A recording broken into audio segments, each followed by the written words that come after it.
بسم اللہ الرحمن الرحیم۔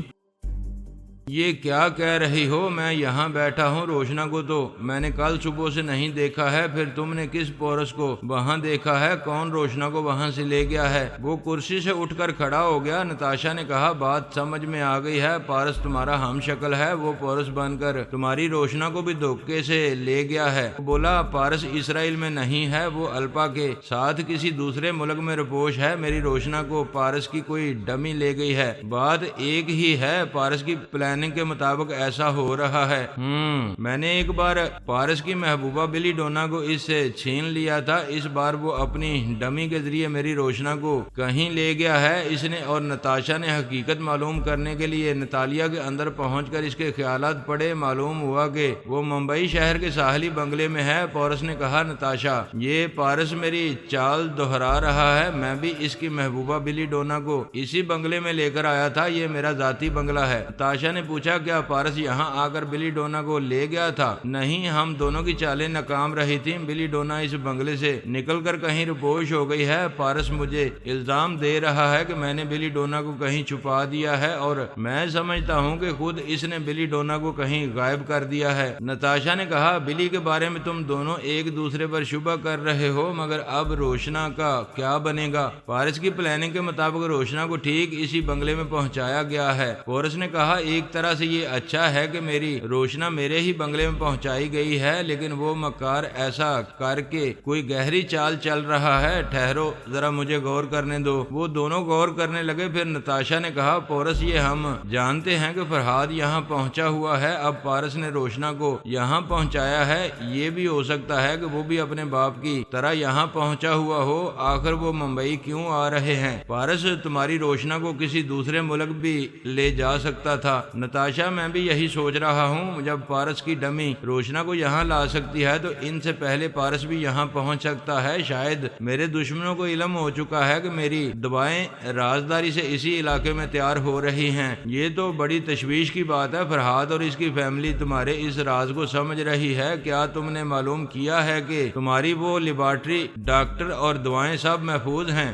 میں ابھی تمہارے آنے سے پہلے ڈاکٹر انا پورنا کے خیالات پڑھ رہا تھا، دوائیں تیار ہو چکی ہیں، وہ کئی کارٹن میں دوائیں رکھ چکی تھی اور دوسرے کئی کارٹن بھی پیک کرتی جا رہی تھی۔ کیا وہ لیبارٹری میں تنہا ہے؟ میں نے اس ڈاکٹر کو وہاں بالکل تنہا رکھا ہے، اسی سے ڈاکٹر، کمپاؤنڈر اور ایک مزدور کا کام لے رہا ہوں، میں نے کسی اور پر بھروسہ نہیں کیا ہے۔ اس میں شبہ نہیں کہ تم چالاکی سے کام کر رہے ہو، لیکن وہاں فرہاد اور پارس کی موجودگی تشویشناک ہے۔ جتنی جلدی ہو سکے ہمیں معلوم کرنا ہے کہ وہ اس علاقے میں کیوں ہیں اور کیا کر رہے ہیں۔ میں فلائنگ کیپسول کے ذریعے ممبئی جا رہا ہوں، سفر کے دوران میں تمہارے دماغ میں رہوں گا، تم پارس سے رابطہ کر کے معلوم کرنے کی کوشش کرو۔ نتاشا سوچنے لگی کہ اس سے کس طرح کی باتیں کی جائیں، پھر اس نے رابطہ کیا۔ وہ بولا میرے دماغ میں رہو گی تو تمہیں فوراً پتہ چل جائے گا کہ میں ابھی کس ملک کے کس علاقے میں ہوں۔ پہلے جس اعلی کار کے دماغ میں ہم کرتے تھے پھر اسی کے اندر آ کر بولو اب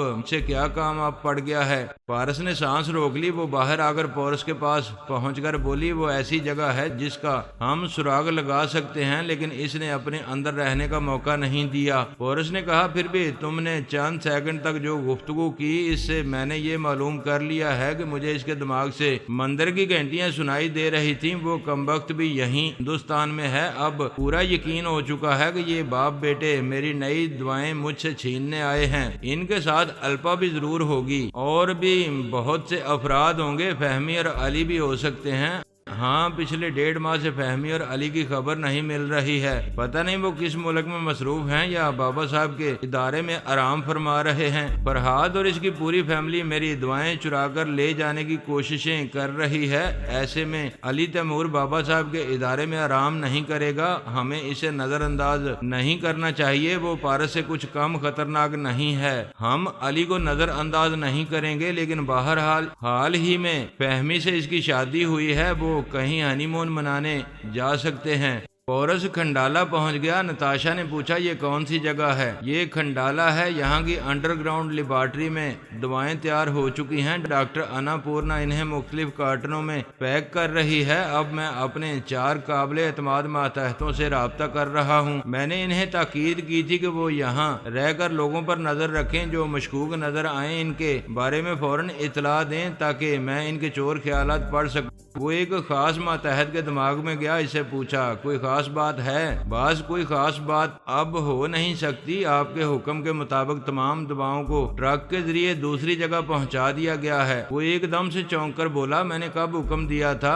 کیا دوائیں لیبارٹری سے لے جائی گئی ہیں؟ جی ہاں، آپ نے ہمارے دماغوں میں 2 ٹرکوں کے نمبر بتائے تھے اور کہا تھا ان میں تمام مال لوڈ کیا جائے۔ ہم نے حکم کی تعمیل کی، آپ نے یہی حکم ڈاکٹر صاحبہ کو بھی دیا تھا۔ پورس نے فوراً خیال خوانی کی پرواز کی، ڈاکٹر اناپورنا کے دماغ میں پہنچنا چاہا مگر نہ پہنچ سکا، اس کا دماغ مردہ ہو چکا تھا۔ پورس نے 4 ماتحتوں کو حکم دیا کہ فوراً اس انڈر گراؤنڈ لیبارٹری میں جائیں۔ وہ چاروں اس خفیہ تہہ خانے میں آئے، وہاں دواؤں کی خالی بوتلیں، ٹیوبز اور دوسرے بہت سے ضروری آلات رکھے ہوئے تھے۔ ڈاکٹر اناپورنا اپنے عامل پورس کی اجازت کے بغیر اس تہہ خانے والی لیبارٹری سے باہر نہیں جاتی تھی، لیکن اس وقت وہ نظر نہیں آئی۔ انہوں نے اسے تہہ خانے کے ہر حصے میں اسے تلاش کیا، اس کی لاش بھی نظر نہیں آئی۔ جو بھی تیار کردہ دوائیں لے گیا تھا وہ ان کے ساتھ اناپورنا کی لاش بھی لے گیا ہوگا، اور یہ بات سمجھ میں آنے والی نہیں تھی کہ وہ اس کی لاش کیوں لے جائے گا۔ یہ ممکن تھا کہ ڈاکٹر اناپورنا پر تنویمی عمل کر کے اس کا سابقہ لب و لہجہ بدل دیا گیا ہو۔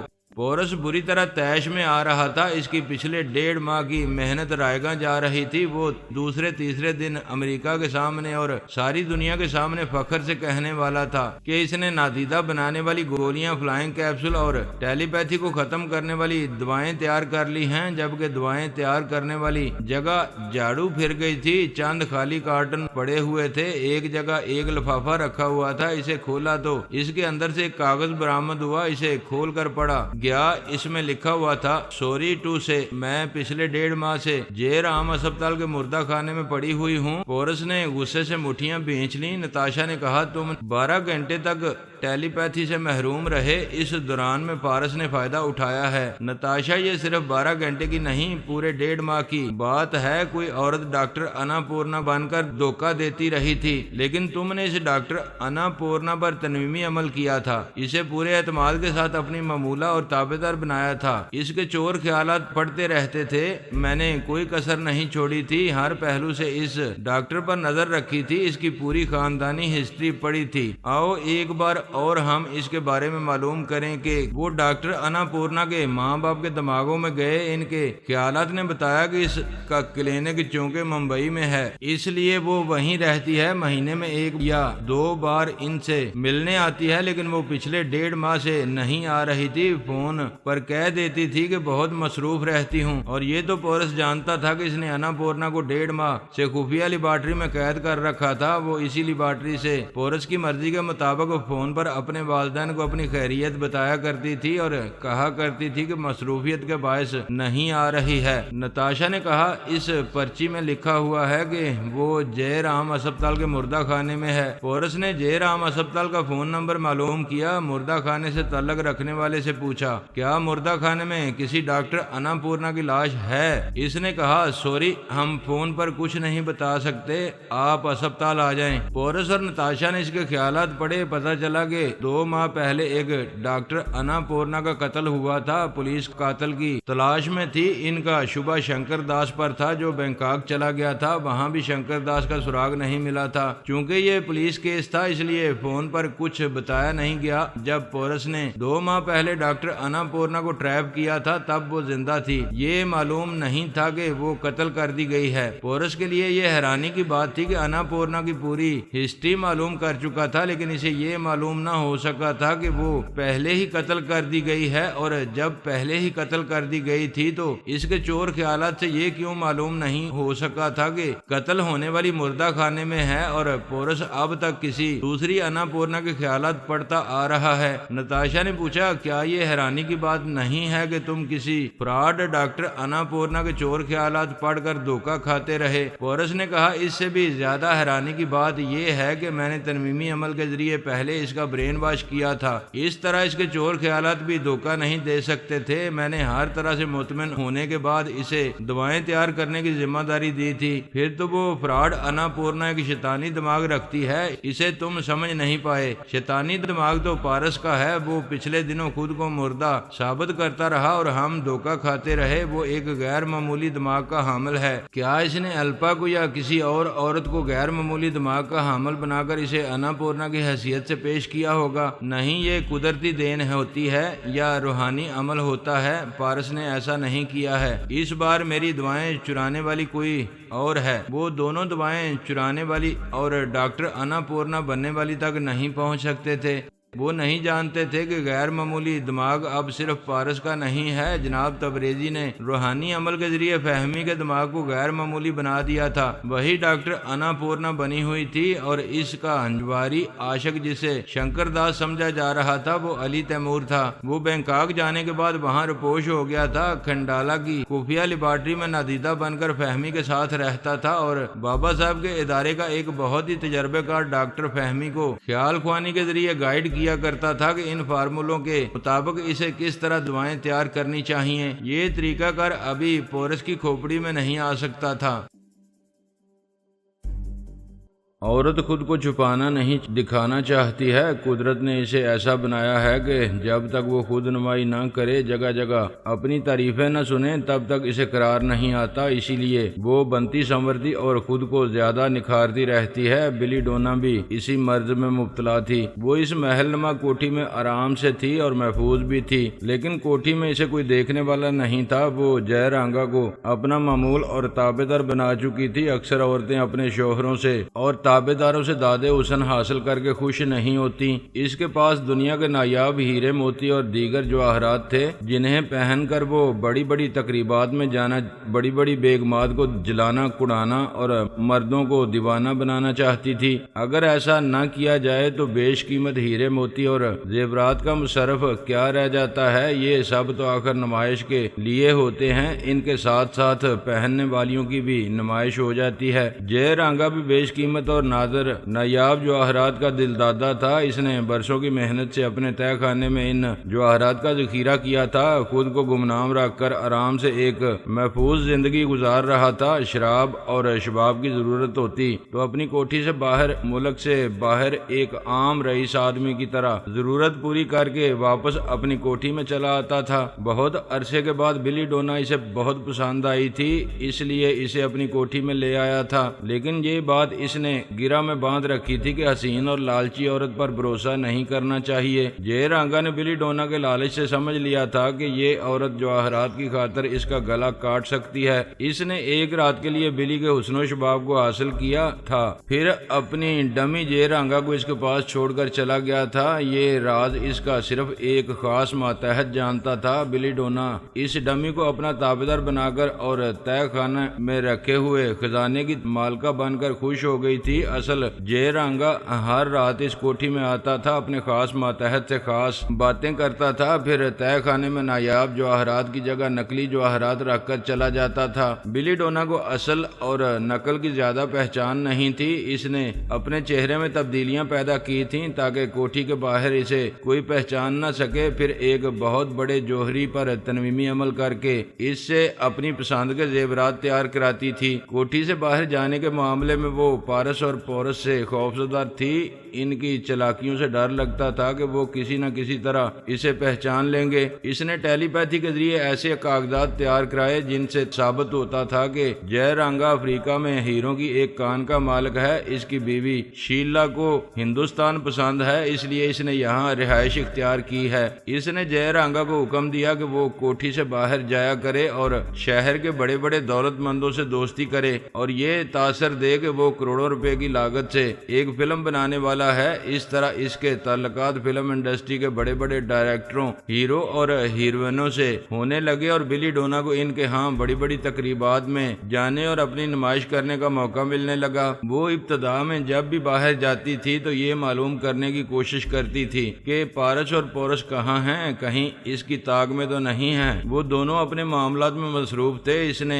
پہلی بار پارس سے رابطہ کیا تو اس نے کہا معلوم ہوتا ہے کسی محفوظ پناہ گاہ میں ہو، اب خطرہ نہیں رہا کہ میں تمہارے پاس پہنچ سکوں گا۔ ہاں میں خود کو محفوظ سمجھ رہی ہوں، کیا تم میرے پاس پہنچ سکتے ہو؟ میں بہت مصروف ہوں اور ابھی تمہاری ضرورت بھی نہیں ہے۔ جب ضرورت ہوگی تو تم مجھے اپنے پاس پہنچنے سے روک نہیں سکو گی۔ پارس تم کوئی سپر مین نہیں ہو، تمہارے اچھے بھی میری پرچھائی تک نہیں پہنچ سکیں گے۔ ٹھیک ہے، میں نے تمہارا چیلنج قبول کیا ہے۔ ابھی میں ایک بہت اہم معاملے میں مصروف ہوں، فرصت ملتے ہی خود چلا آؤں گا۔ جب تمہاری ٹیلی پیتھی کی صلاحیت ختم ہو جائے تو سمجھ لینا میں تمہارے پاس سے گزر گیا ہوں۔ یہ کہہ کر اس نے سانس روک لی۔ بلی اپنی جگہ دماغی طور پر حاضر ہو کر پریشانی میں مبتلا ہو گئی۔ وہ بھول گئی تھی کہ پارس اس کے بالکل قریب پہنچ سکے یا نہ پہنچ سکے، لیکن ممبئی شہر کے اس علاقے سے دوا سپرے کرتا ہوا گزرے گا تو اس کی ٹیلی پیتھی کی صلاحیت پھر 12 گھنٹے کے لیے ختم ہو جائے گی۔ اس نے ڈمی جے رانگا سے کہا ہمیں ممبئی سے دور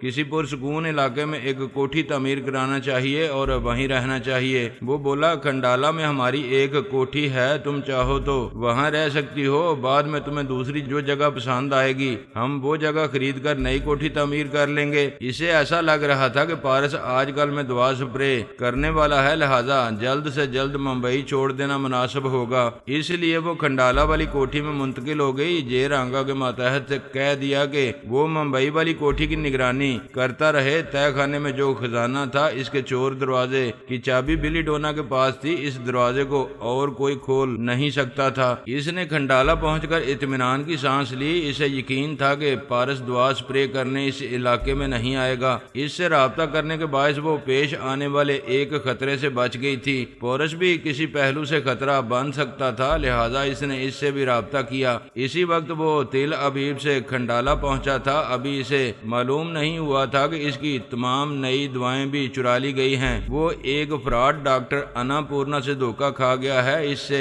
پہلے بلی ڈونا نے اسے مخاطب کیا۔ اس نے پوچھا کیوں آئی ہو؟ کسی محفوظ جگہ پہنچ گئی ہو تو آرام سے رہو۔ میں اتنی محفوظ ہوں کہ اب کبھی تم لوگوں کے ہاتھ نہیں لگوں گی۔ میں تو یہ پوچھنے آئی ہوں کہ کیا نئی دوائیں تیار کر چکے ہو؟ ہاں تیار ہو چکی ہیں۔ اگر تم ممبئی میں ہو تو تمہاری خیریت نہیں ہے، میں اس شہر کے مختلف علاقوں میں دوا سپرے کروں گا۔ تم ایسا ضرور کرو اور اپنی دوائیں ضائع کرو، میرا کچھ نہیں بگڑے گا۔ گفتگو کے دوران میں انہوں نے ایک بڑی فیکٹری کا سائرن سنا۔ مزدوروں کی چھٹی کے وقت ایسا سائرن بجا کرتا تھا۔ بلی نے پورس کے دماغ میں رہ کر یہ آواز سنی۔ اگر پورس اس کے دماغ میں رہ کر گفتگو کرتا تو اسے بھی بلی کے دماغ سے سائرن کی آواز سنائی دیتی اور وہ سمجھ لیتا کہ بلی کھنڈالہ میں ہے۔ اس کے برعکس بلی نے معلوم کر لیا کہ پورس کھنڈالہ میں ہے۔ اس کا دل خوف سے دھڑکنے لگا۔ وہ آسمان سے گر کر کھجور میں آ کر اٹک گئی تھی۔ پارس کی دوا سے پیچھا چھڑانے کھنڈالہ آئی تو وہاں پورس نئی دوائیں تیار کر چکا تھا۔ وہ فوراً اس کے دماغ سے نکل آئی۔ جے رانگا سے بولی میں یہاں بھی آ کر پھنس گئی ہوں۔ یہاں پورس پہنچا ہوا ہے، وہ بھی دوائیں تیار کر چکا ہے، دھمکی دے رہا ہے کہ ممبئی شہر کے علاقوں میں دوا سپرے کرے گا۔